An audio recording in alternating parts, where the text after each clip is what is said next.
Okay, we're on the ferry to Mattancherry and Kochi. Now, whether it's Bangkok, whether it's Kochi, river ferries are always the quickest way to cut across town. Kochi has always been a port of entry. As the story goes, in 1341, there was a flood in the river Periyar which destroyed the port at Muziris, which is about 25-30 kilometers off Kochi, and opened up a lagoon in Kochi, and the city became the hub for traders from all over the world. That time the spice trade was big.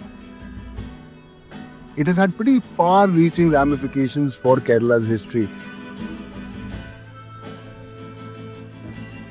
The Chinese were the first to arrive, then came the Portuguese, the Arabs, the Dutch, and finally the British.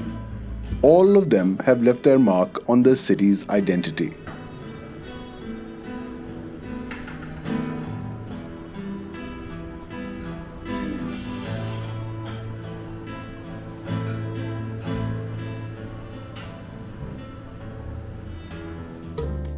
This is Fort Kochi, the most enduring artifice of the Portuguese rule. A lovely atmospheric locale, the enclave is Kochi's cultural hub, with art galleries, cafes, boutiques and museums. This vibrant-looking EV fits right into the colour scheme, and it's getting a lot of attention.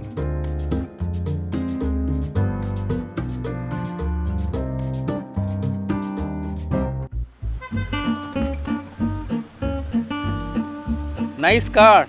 You like it, huh? Yeah, very nice color. The colors really do pop. I mean, I've seen red, I've seen yellow, and I've seen copper. This is the new Tata Punch EV. It looks very nice. Nice interior. Michael wasn't in the script. He walked across to take a closer look at the car, and we got an impromptu tour of Fort Kochi.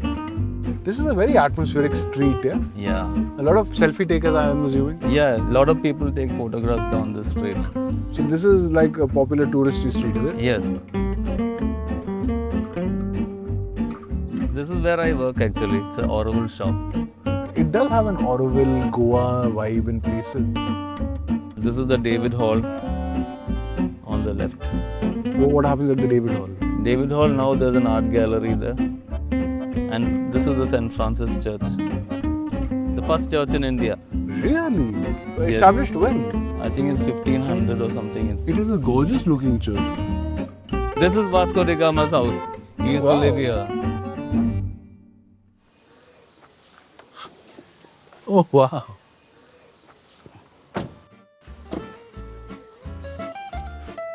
Anyway, so thoughts on the car? I think it's a nice car. Very nice color. We have to be more specific than that. You did say they're extremely silent and they need to make some sound. I think the vehicle needs to make some sort of sound so people would know there's a vehicle behind. And Right. This is too quiet. It's really quiet. Yeah, really quiet. Actually, the noise insulation I've realized is pretty good because when I was trying to talk to my DOP live-in with the window up, I couldn't hear anything. And also it's actually quite noisy, but it doesn't appear to be particularly noisy inside the car, huh? Thanks for showing me around. Yeah, I you're never welcome. have discovered Vasco's house. Yeah. So this is his house where he used to live while he was here staying in India. I was thinking of a very strange thing the other day. I was thinking about when we came into Kochi and we were flying into Kochi. I was like, well, now when people come to India, they come by air largely. Yeah. You don't have seafaring people anymore. Right now, not many. And not many exactly. Yeah. But even today, if you were to arrive by ship to Kochi and this is the first Indian city you saw, you would have a very different impression of the country. Yeah, definitely. It's amazing how things change like that. Yeah. But this is a fascinating enclave. I'm going to come and spend a couple of days here probably. Come and You know? sometime here. Anyway, I'm going to go check out the Biennale now. Okay. Let's see how that goes. Okay. Right, Michael? So, yeah. Thank you very much. You're welcome. Kochi's syncretic identity is indistinguishable from the myriad cultures that have shaped it over the centuries. A melting pot of languages, people and architecture, the city's culture is one of assimilation, not rejection. It has an assuredness that makes it open to new ideas, expression, innovation, and inescapably art.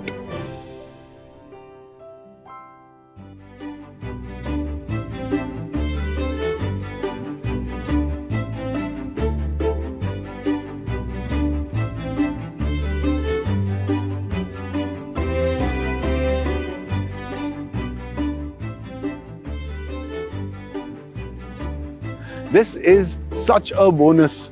Now, the Kochi-Muziris Biennale is the finest, the largest, and one of the most expansive art exhibitions in Asia. Certainly the largest in India. This year there are 60 projects across 22 venues. Every 2 years the Biennale comes to Fort Kochi, and it transforms the place.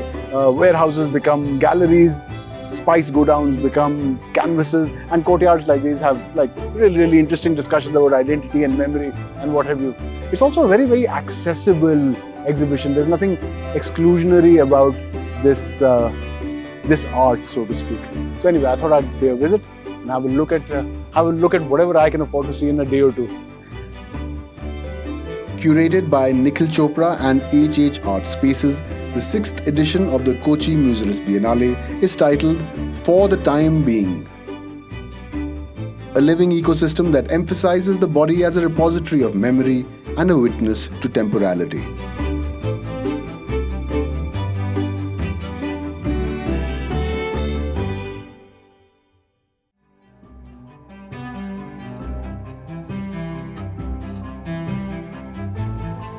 This is the lovely Anna Chakola. She runs the official Biennale shop, curates all these thingamajigs, and makes sure that everyone visiting the Biennale leaves with a piece of the art with them.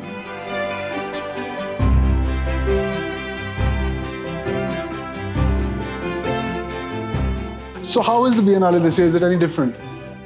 Well, it's much more spread out. It's also gone on to the other island, which is Wellington Island, where Yes. it's never been before. It's never been to England No, before? no. Oh, I see. Okay. This is the first time. Okay. So it's interesting for visitors to come because I think the unique aspect of being in Kochi Right. is just the venues we get to play around with, Right, that the curator yeah. has really gone into pepper warehouses and these old hangers and stuff. Spice go-downs. Exactly, and that makes installations and everything so much more powerful. Town sort of transform during the Biennale. Does it really transform in character?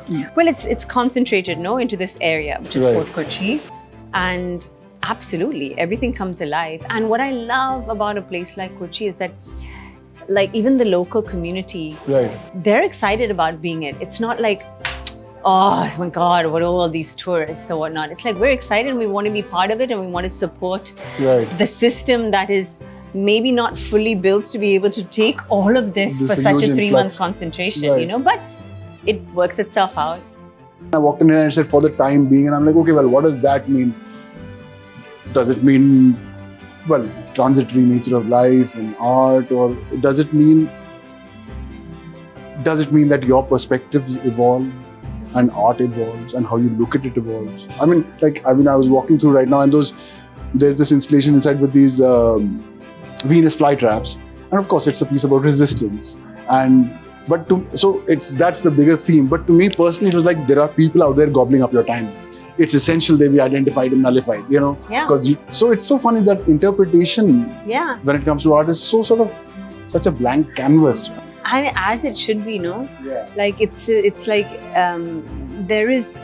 it's what you create of it. For me personally, that's art.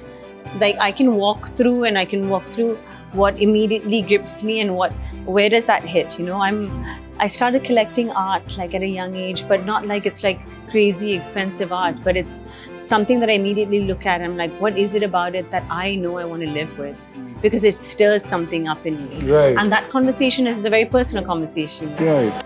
It doesn't, and whenever people, we talked about this earlier, people oh, I don't understand Right. art, so Right. you feel intimidated by it, Right. so what's the point of me going, right? And I find that to be a shame because I think that's what has happened as well. Yeah, in the About- language. Yeah, it's in the It's become language. cerebral Yeah. as opposed to, because I also do a tech show. Yeah. Because we're always talking about AI, and the biggest thing, the brightest minds about AI think it can never be conscious, not because it can't have our intelligence, but because it can't have feelings. And they say that consciousness is actually feelings; it's not intelligence. Absolutely. So, I'm getting goosebumps right now talking about that. So, High five on that high one, five for now. honestly. Seriously. Biennale gets visitors from all over the world. Beyond art, it offers an immersion into the historical, multicultural landscape of Kochi, a city with a rich maritime past.